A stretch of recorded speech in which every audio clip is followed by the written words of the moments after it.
Hey guys, it's Bro You Wack, and I kinda have a hot take. Overwatch is pretty toxic.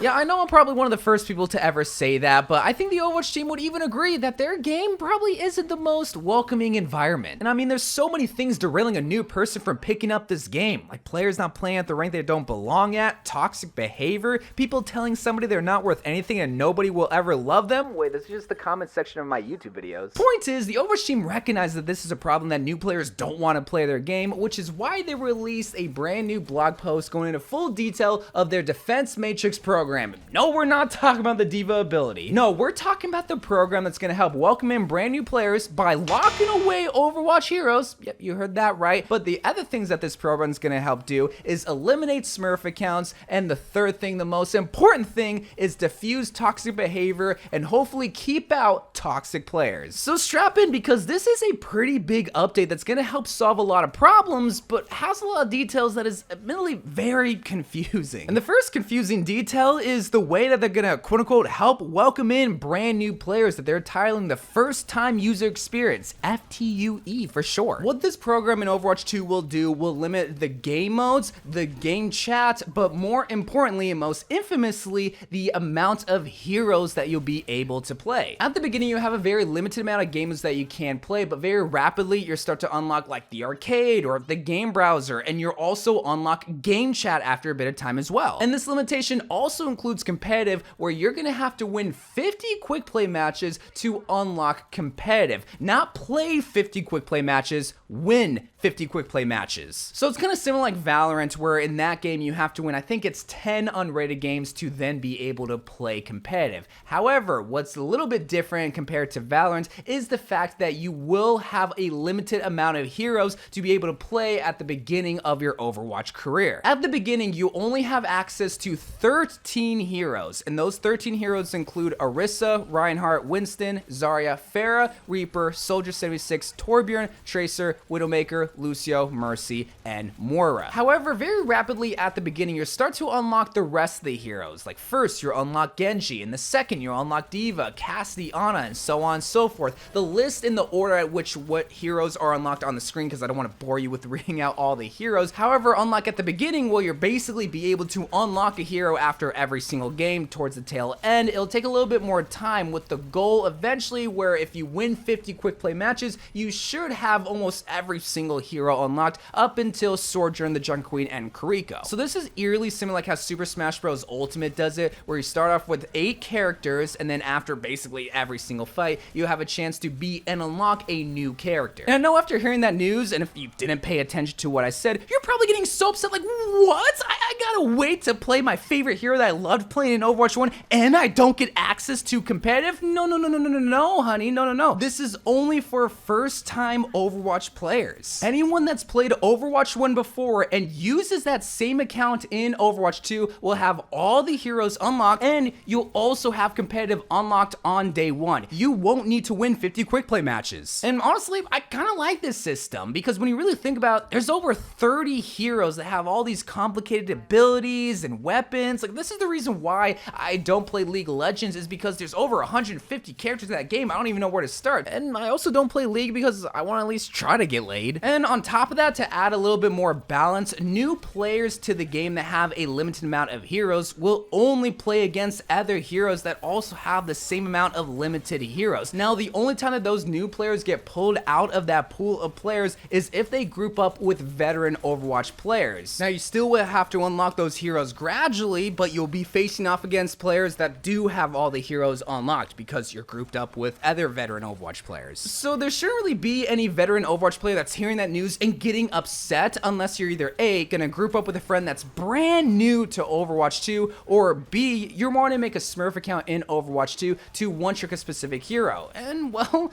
there's another thing in this program that's gonna help stop that. The next big update coming into Overwatch 2, brought to us by the Defense Matrix program, is the need to verify a phone number for every Overwatch account. This is called SMS Protect, and the main reason for this, there's actually 2 main reasons for this, is to add an extra layer of security to ensure ensure that toxic players that are banned can't just easily come back into this free-to-play game. The only way that they can come back into this game after getting banned is to verify a whole different phone number. Once a phone number is used to verify an account, it can't be shared on multiple accounts. So once that account is banned with that phone number is also banned from Overwatch. And I don't know about you guys, but most people that I know only have one phone number.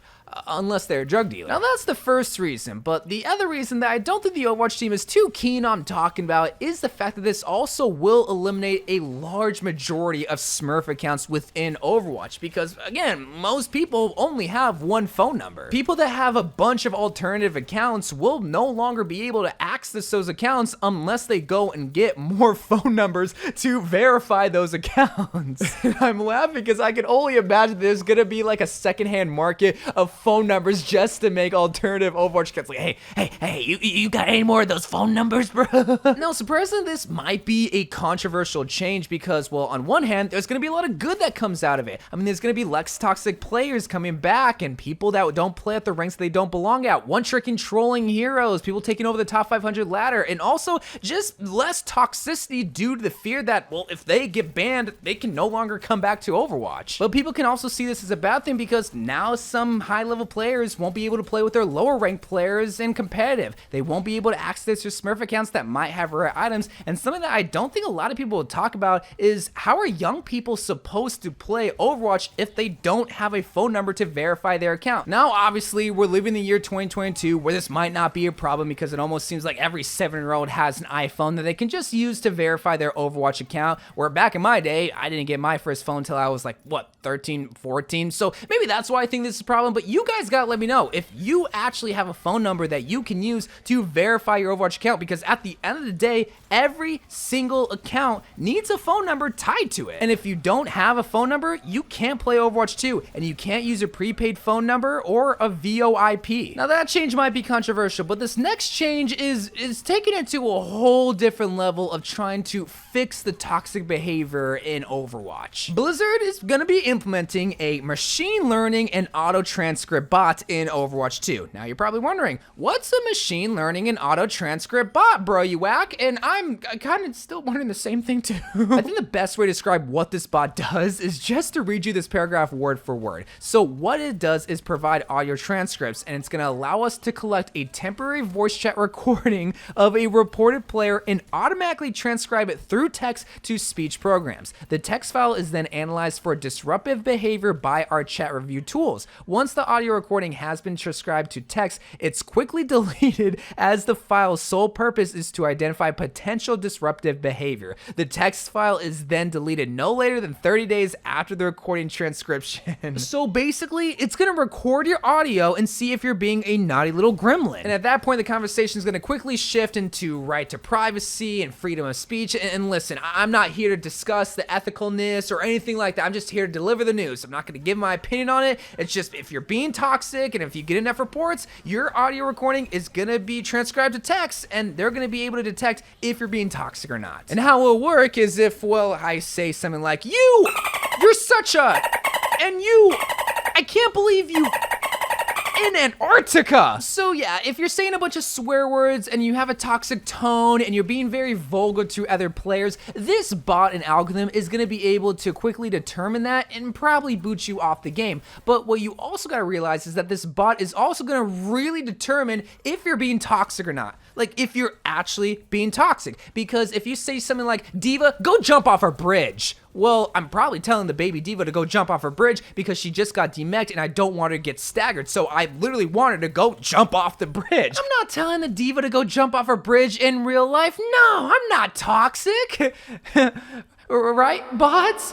Right, I'm not being toxic, and that's why I'm not really too hyped on this bot. Like, on paper, it sounds phenomenal. What, an automatic bot that is able to babysit every single player and kick them out if they're being toxic? Yeah, that sounds phenomenal. But I mean, how effective is it really? Like, if people are going around calling people slurs with the intent of being toxic, yeah, hopefully they get kicked out, but is it gonna be after 5 games, after 50 games? Hopefully after 1 game. And at the same time, if somebody's using actual friendly banter but with a somewhat negative tone, like, gosh, May, you're so trash. Why are you in this game? Is the bot gonna detect that? Be like, oh, you're being toxic and kick them out? More than likely, no. But where is the line drawn from actual friendly banter with maybe a few reports in the bot detecting that to just straight up racism, sexism, and transphobia and all these negative things that come from this quote unquote gamer culture? Like, how is the bot able to effectively determine what is banter and what is terrible behavior? And maybe that's why I have the job of making meme videos and putting them on the internet, because my tiny brain can't comprehend machine learning algorithms and behavior. And those were, in my personal opinion, the big things that were talked about in this vlog. There's other things that's also come with the Defense Matrix update, like endorsements. Now, instead of there being 3 options to vote, there's only going to be 1 thing to vote on. That way you can easily obtain the level 5 endorsement. Also, general chat is going away in the main menus because all it really is there for is counting. And I guess this might also be a big thing, but there's no longer going to be rank displayed on the pre-competitive matchmaking screen, so that you no longer can see if you're paired up with a plat and diamond player and you're probably a bronze player. Not speaking from experience, but I do know most people are going to have a lot of takes when it comes to SMS Protect, but especially the voice transcribed into text to help detect toxic behavior. I mean, this is a way that they can try to clean up Overwatch, but I just don't know how effective it's really going to be. I mean, on paper, it sounds good. In execution, we'll just have to see. So until then, I love you guys. Thank you guys for watching more Overwatch and soon to be Overwatch 2 videos to come, and bye.